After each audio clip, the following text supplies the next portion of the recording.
ஒரே நிமிஷம்.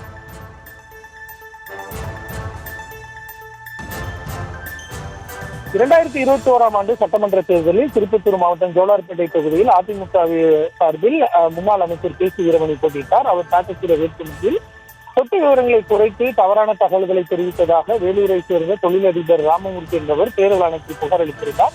அதன் அடிப்படையில் திருப்பத்தூர் குற்றவியல் நடுவர் நீதிமன்றத்தில் கே சி வீரமணிக்கு எதிராக தேர்தல் ஆணையம் சார்பில் வழக்கு தொடரப்பட்டது.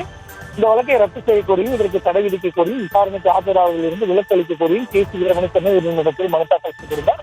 மனுவை விசாரித்த நீதிபதி ஜி கே இளந்திரையன் முன்னாள் அமைச்சர் கே சி வீரமணி மீதான வழக்கு விசாரணைக்கு இடைக்கால தடை விதித்து உத்தரவிட்டார். மேலும் திருப்பத்தூர் நீதிமன்ற விசாரணைக்கு நேரில் ஆஜராவதில் இருந்து விளக்கம் அளித்தும் உத்தரவிட்டிருந்தார். இந்த நிலையில் இந்த வழக்கில் ஜோலார்பேட்டை தொகுதி தேர்தல் அதிகாரி தரப்பில் பதில் மனு தாக்கல் செய்யப்பட்டுள்ளது. அதில் வருமான வரித்துறை வருவாய் கோட்டாட்சியர் நடத்திய விசாரணையில் கே சி வீரமணி தாக்கல் செய்த வேட்புமனுவில் கூறியிருந்த அசையும் சொத்துக்களின் மதிப்பிற்கும் வருமான வரி கணக்கில் கூறப்பட்ட மதிப்பிற்கும் 14 கோடியே 30 லட்சம் ரூபாய் வித்தியாசம் உள்ளதாக கண்டறியப்பட்டதால் இந்த வழக்கு தாக்கல் செய்யப்பட்டுள்ளதாக குறிப்பிடப்பட்டுள்ளது.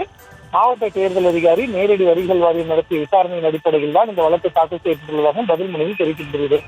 வேட்புமனுவில் தவறான தகவல்கள் தெரிவிக்கப்பட்டிருந்தால் அது குறித்து புகார் மனு தாக்கல் செய்ய தொகுதி தேர்தல் அதிகாரிக்கு அதிகாரம் உள்ளதாகவும் பதில் மனுவில் கூறப்பட்டிருக்கிறது. தன்மையான வழக்கை ரத்து செய்ய கோரி கே சி வீரமணி தாக்கல் செய்த இந்த மனுவை தள்ளுபடி செய்ய வேண்டும் எனவும் அதில் கோரிக்கை எடுக்கப்பட்டுள்ளது.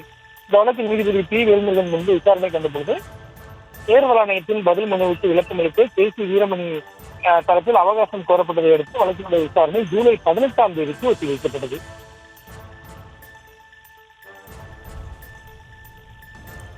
விவரங்களுக்கு நன்றி மதியழகன்.